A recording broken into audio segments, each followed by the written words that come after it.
id Software rewrites the Slayer's destructive rulebook for a second time, setting him off amongst a medieval war with even more ways to deal out death.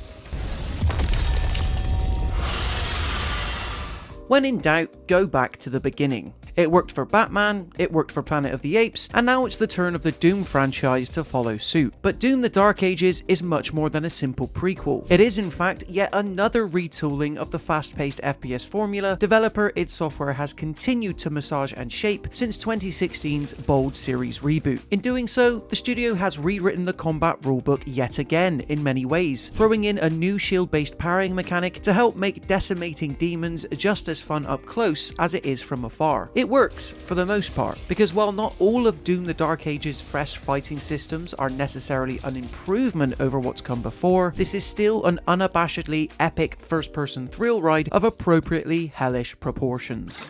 There are a lot of changes to be found in the Dark Ages, specifically when compared to how both Doom and Doom Eternal previously played. I'm of the belief that id Software did an excellent job at perfecting the franchise's unique brand of push-forward gunplay nearly 10 years ago in that original reboot, and so found myself a little dissatisfied with all the ways Eternal sought to build on them through the use of even more colour-coded currencies, unnatural platforming sections, and a seemingly endless list of collectibles and upgrades. The Dark Ages doesn't quite strip out all of Eternal's features back to their bare bones, rather it elects to finesse them somewhat, primarily thanks to the addition of the Slayer's shield. It has its own situational quirks, for sure, yet overall it allows for the more effective ground level approach I personally preferred to once again be the main focus. The shield itself essentially has two functions. The first is to act as, well, a shield, fending off both melee and ranged incoming attacks to either fling a projectile back at whichever enemy launched it, or temporarily staggering the ones brave enough to try and sneak in a punch up close. As is standard in modern video game parlance, performing a parry of this type at the exact precise time sees its defensive side effects become more effective, freeing you up as the Slayer to continue your run and gun attack at a fast pace. Mastering the shield alongside your usual gamut of death-dealing firearms takes some getting used to, but eventually I was batting away energy blasts, keeping battle knights at bay by digging its saw edges into their chest and bashing my way between demons on the battlefield like it was my job.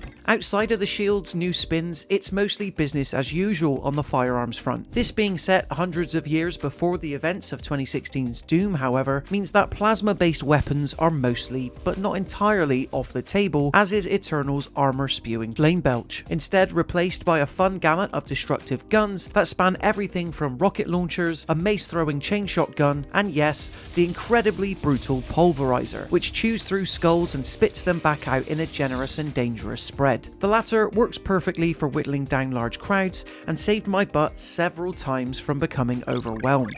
Specific upgrade modifiers are also done away with in favour of interchangeable weapons that belong to the same group or class, making it easy to whip out alternate versions of the same firing method on the fly with just one button press. My main qualm with the gunplay in Doom the Dark Ages, for as thoughtful and strategic as it is exactly that it's thoughtful and strategic, and although having certain enemies be susceptible to a certain type of attack or weapon makes every battle against the hellish hordes a puzzle in and of itself, I could never shake the feeling that such an approach is the last thing the Slayer would prefer. Surely he'd go in all guns blazing, regardless of which way was the most efficient. Nevertheless, such tactical gunplay is where the Dark Ages shares the most DNA with Doom Eternal.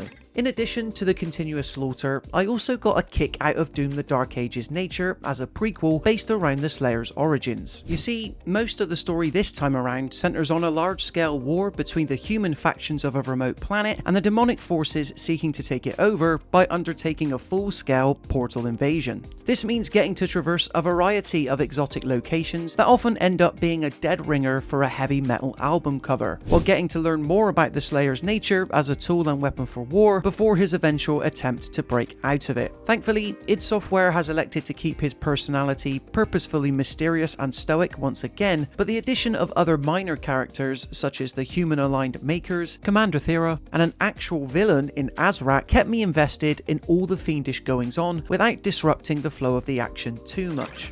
Scale is something that Doom the Dark Ages does brilliantly, be it the sight of demonic titans battling it out in the distance, or the sheer scope of the maps you traverse. Sadly, it's when presenting this in actual gameplay sections where the game stumbles. New this time around are sequences where you're flying on the back of a cybernetic dragon and captaining your own giant mech. Sounds baller, and it certainly looks such, but in practice, both styles of set piece lack most of the depth found in the Slayer's main ground level combat, and mostly boils down to knowing when to dodge green coloured attacks, at which point you'll be free to fire or punch to deal the appropriate damage. As it stands, both vehicle-led sections feel very prescribed and almost on rails, despite looking breathtaking in the fleeting moments that they appear.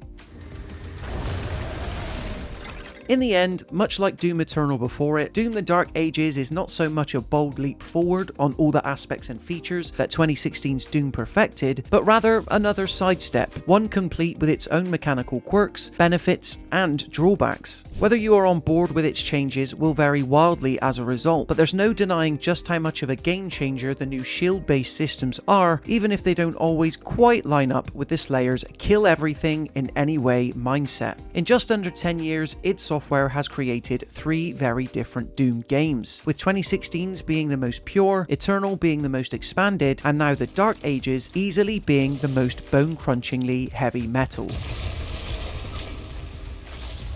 We at Mirror Gaming give Doom the Dark Ages a 4 out of 5. Do you plan on picking this one up? Be sure to let us know in the comments section below. Then why not subscribe to the Mirror Gaming YouTube channel to stay up to date with even more videos like this. Until next time, thank you so much for watching, and I'll see you in the next one.